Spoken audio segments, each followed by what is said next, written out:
Hello, Linda here. I just wanted to share my December daily that I created myself for this year's December daily challenge, which, if you don't know, is basically documenting or scrapbooking, memory keeping every single day in December, either from the 1st of December to Christmas, or maybe even the whole month, just depending on what you would personally like to scrapbook. So I've done December daily before in the past. But I've skipped a couple years and now I'm just getting back into it. And I wanted to do something really simple. And I also wanted to use the supplies that I already have at home and not acquire more crafty supplies or have to buy anything online. So, what I did was actually design all of my own papers and printed them out at home.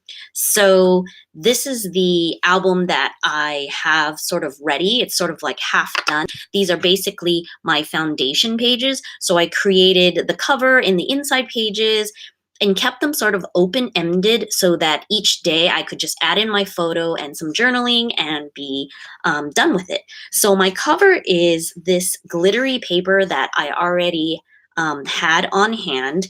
And this red glittery paper, I actually had in my stash, and my daughter, who's 4 years old, often plays with my scrapbooking supplies and paper crafting and things like that. And she actually took it and wrote all over it, used stencils, like glued little bits in it, and just used my supplies to decorate.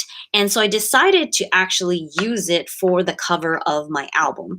So it was still a little bit sticky, and that's why I sewed this vellum piece of paper over the top of what she had decorated. So this glitter piece was actually a full sheet of paper to begin with, and the back is the same. So what I did was just cut it in half, and it's A4 size, so I cut it in half, so it's A5 now, and I glued in the vellum to be sort of the lining because it was sort of sticky and I didn't want the color and the glue and things like that to rub off. So that's what my cover is made out of.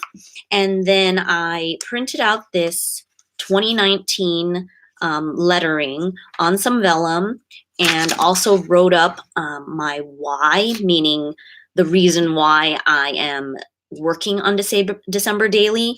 And most people in the scrapbooking world probably they've already heard of December daily, but if you haven't, there's a website. It was, I believe, started by Ali Edwards, and you can find all the information online if you actually want to read about the history and how many years that it's been going on and how many people actually participate. But basically, to start with, you usually write sort of a why type of journaling, why and what you want to get from your documenting in December. So I printed this out on vellum, and I print everything using my home inkjet printer. There's nothing special about it. It's just a home office printer. And when printing on vellum, I usually put it in draft mode because it prints a very light coating of ink and makes it easier for it to dry on the vellum. It seems to work out fine for text, but when it comes to solid graphics like this, I don't know if you can even see it, but yeah, you probably can. There are sort of like white streaks, and that's because I printed this in draft mode. I don't really mind that much, so I'm just going to use it. I don't want to waste paper and reprint it, but if you do print it not in draft mode, when it comes out of your printer, it might be really, really wet, and you have to be careful not to smear and like let it dry for a very long time before you use it. But I just prefer to go with draft mode and make it easy on myself. So I just have to punch holes in this. Use the crocodile to punch holes and add this into my binding here. But let me show you the foundation pages. So this page right here I designed in Illustrator. So it's basically just a bunch of baubles in this color scheme that I decided to use for my December daily.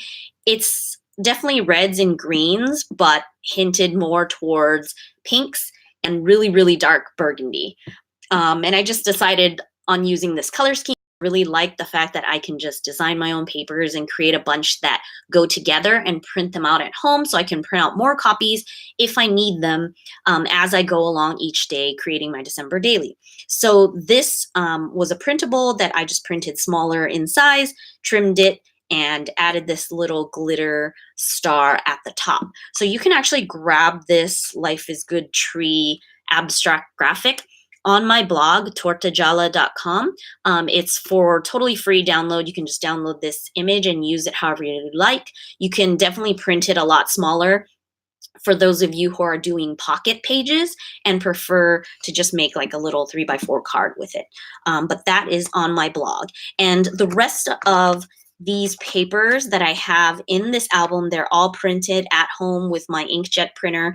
And all of these designs are on my Patreon feed, where I basically post printable 12x12 pattern papers, mostly the ones that I use throughout my art journaling and scrapbooking, but I put them on my Patreon page for all of my supporters there. So this is an extra special sort of set for December, because there are 16 different colored pattern papers that I've used in this December daily. So for the foundation pages, I am really making it super simple. I'm continuing to use these glittery papers that I already have in my stash. So the cover is red, but then I only have gold and silver left. So I'm just taking little strips and punching little shapes as I go along and matching them up with whatever the pattern paper is. So I have a pattern paper on this side and then a blank on this side with like some embellishments. And my thought is to basically use a date stamp to date every day and put in a little picture and journaling down here. So each day I will just be adding that. And as you can see, it's the super simplest template you can have. It's almost like doing pocket pages, only I don't have pockets and I don't need the page protectors because I created this just by myself. So this is like a pinky star pattern, and I really, really love this super, super like dark burgundy, almost brown sort of wine buffalo plaid. It's like the darkest paper in the collection, and when you print it, because it's so inky, you really have to let it dry before touching it. But I just really love how lush and just concentrated it is. It's sort of weird, but I just wanted to go with that instead of more of the traditional red and green colors. I sort of wanted them to like slant a little. So like the green is like a very dark forest green, but then there's not really reds, more like burgundies and pinks. So like going up and down the spectrum. So this is another paper design, and with the little bits here, and I would be doing the same on every page, just stamping the date and adding the photo for the day and adding journaling underneath. That's what I think I'm going to do anyway. So this is another pattern here, which are sort of like a minty green bubbles shape. And then these are the stars again, but in burgundy. And throughout my December daily here, I've added some envelopes as well, and I like using craft envelopes. I just like craft paper and the texture that it adds to like regular supplies, and definitely I can put something in here, or I could just use it like as a paper that I can put photos on or extra things on. And I suspect that throughout the month I might add in more pages that I create from ephemera or from papers that I collect throughout the month. I don't know, but that is my thought. So these are sort of like a diagonal. I've basically printed my papers on slightly thicker printer paper, so not the regular like printer paper that you use that is, I don't know how many pound it is, but you know, regular copy paper. It's slightly thicker, and you can buy that at most copy shops just so that it gives it more weight. I don't go extremely thick, like printing on cardstock, only because regular home printers, they usually don't handle super thick cardstock very well unless you have a specific printer that has that setting. It usually just creates a lot of like paper jams and issues. I prefer to print on regular printer paper, but slightly thicker than the regular Xerox type of paper. That way I can print whatever I want, and then I can trim it and glue it on another piece of the same type of white paper, which gives it enough weight to be like a page for scrapbooking or memory keeping. And it's just sort of easier to work with in my opinion. So this is a glitter page that I put on this side. And this is another one of the printable papers, which is a pink and minty green stripe. And this one I just used the scrap glitter paper that I have. I've also included some vellum papers inside this album. And of course I can move these pages around since these rings are, these can be opened. So I can change the order of the pages if I feel like it. But for vellum, because it's really thin, this album is A5s and all of my papers, they usually come in A4 because I'm located in Italy, I'm in Europe. So for these A4 pages, what I do is just fold them in half and then punch here. So they're actually double thickness. And I guess if I were to sew it here, I could make pockets, but I just like it to be double thickness because it gives the paper a little bit more weight to be a page of a book and not be too flimsy. So more little scraps of paper for this blank page. And this is another one of my favorite papers. I mean, it's such a simple design because it's just a very fat stripe, but it's the colors, like the really, really dark burgundy and the light, light pink. I just like that combination, really feeling it right now. Now we have these green stars, this other pink bubbles, more stars, and this multicolored bubbles, which is reminiscent of the original Life is Good design in the beginning that I have already shown here. And blue bubbles or aqua, and then I have reprinted this multiple times, I think, and then used it in a diagonal fashion, and then the pink and white stripe as well. And I also, when I print out these papers in A4, I do not print them full bleed because sometimes like home printers, they don't even allow that to happen. And I find that when I do that, sometimes it gets sort of misaligned. So really just print on the paper fitting to the entire page, but that means I need to trim my paper. So I have a lot of extra trim around the size of this page. So I use those extra trims just to sort of like quilt them together and make basically another page. And it's actually a really cool way to use bits of paper that you might have left. Think of striping them, like putting them in stripes together, especially if there's something that obviously go together in terms of the color scheme, or you can even patchwork them together. I've just glued it, but you can also very lightly tape or glue them and like sew over them so it really looks like a quilt. I think I really like this effect of like paper piecing, I guess you can say. And then there's the pink and dark green version of this stripe, the burgundy stars, this buffalo plaid dark version that I have, and also this. I also have a paper that is the, it's like the Christmas poem, the lettering on white. So just really basic, but I always like text pages. I think they look really nice with any kind of graphic and colorful patterns that you might have in your projects. So this is another quilted page, and then another vellum page, and then I have a bunch of blank pages, and I've slipped in some embellishments that I might use, maybe tags. These are tags cut out of leather, and they're in that sort of dark burgundy color that I already had lying around. Same with this little tag, or can you see this? This is the little punched out tab, I guess. Oh, and this is another paper that's included. It's the Bauble multicolor, but with the candy canes inside. So it's just a pattern paper. Here's another envelope, more punched leather embellishments. And this is the text version paper that I noted. This is another, what did I do here? I think I put a, this is a thick cardstock paper that I folded in half and punched in, and I wanted to include that just as one of the pages in case I need to use it for heavier or thicker sort of type of embellishments that I want to use. So I just included that in. This is a full page silver page, and then I have a bunch of blank pages that still need to be filled in. I think an envelope, so that's pretty much the whole album there, is these text pages, and this is the back cover.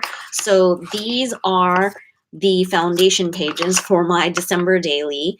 And I don't know, my favorite is probably this dark paper that I just really love the design and pattern of, but also the quilted pages. I think they're just really pretty together. But obviously I need to dig into this and add my photos and journaling and see how that turns out. I think that I always have this issue of wondering if I will have a proper thing like to journal every single day. But then when it comes down to the day, then it's hard to choose like what photo to use from, your camera roll, because we just sort of carry our cameras with us all day long and just take a whole bunch of photos, right? So this is my December daily, and I have my date stamp here and my hole punch here in case I need it, and tools. And I'm basically going to leave this on my desk in front of my computer, like leave it here since I'm going to work on it, or supposedly work on it daily if possible. And for the photos, by the way, I bought this paper that I'm going to use, which is basically the HP advanced photo paper in the 10 by 15 centimeter, which is like a 4 by 6. And my printer is an HP Envy Photo, so it actually has a special tray where you can put these this sized photo paper in it, and it'll print that out. And when it comes to printing at home, I use the HP printer because I like the HP Instant Ink service. So it basically, you pay a certain amount every single month for a certain amount of printouts, and they just send you the ink when you need it. And so far, I've had it for almost a year now, and so far it's just been really, really good. The cost for ink is way lower than what I used to pay just buying cartridges and sticking them in. And I never have to worry about like quote unquote wasting ink, because every single page really, you're paying the same. It's just by pages. And even if you use up the amount of pages you have for a month, you can always print more, because it'll just charge you like a certain amount of cents per page, depending on what your plan is. And really, if you think about it, even if you print a page a day, that is 30 prints a month. It's really not that much. Their lowest plan, I think, is like 50 printouts a month. And I think in the US, you can even get prints for free if you print maybe less than like 15 or less than 10 pages a month. So definitely check it out, the HP printers or the HP Instant Ink. And I actually got it on such a deal just buying a new printer a couple months ago. And here in Italy, they actually had a deal where they would give you like a free year of subscription. So it was just really fabulous. So I love that service, and that's what I use for printing at home. And let me show the paper that I have, since I have it here right next to me anyways. This is the white paper that I use for printing like a little bit nicer. So it's 120 grams. I don't know how many pounds that is in the American thing, but it's definitely thicker, obviously, than regular copy paper, but not so thick that it's like cardstock. And I do have the really, really thick, like 300 grams type of paper, which I don't use very often. Again, just because there isn't a setting for like thick paper in my regular home printer, so it just doesn't grab the paper properly, and I feel like it prints it really bad. Whereas if I print with this, I get like the really white paper, I get the slightly more thick, but I can glue it on anything and attach it without any problem, and it just works well for me. And I also wanted to share, these are the bunch of papers that I have that I've set aside so that I can use them for adding to my pages or to make embellishments, because they all go together. So these are all the scraps of like what I've printed out previously, and they're all the trimmings and things that I've saved, because it's so useful maybe to use a little bit of it when I need to create something. And while I had my sewing machine out sewing covers, I also sewed a bunch of these scraps onto some Studio Calico Project Life type cards from like a long time ago that I had in my stash. So I thought I would sew them in, and I could use them throughout the album as well. And vellum pieces, gold pieces, and lots of little bits. So basically, I am leaving this all around my desk, and I am ready for December Daily, and I just wanted to share these foundation pages with you, and also the fact that you can download this design right here totally for free on my blog, and the rest of the papers are on my Patreon if you're interested. But just love to share this process and hopefully keep myself accountable as well. So I think I will check in maybe on a weekly basis and show like the pages that I've done. But if you want to follow what I do on a daily basis, definitely follow me on Instagram. I usually share in my stories there and also on my feed. So thank you for joining me for this December daily. And these are my foundation pages. Thanks.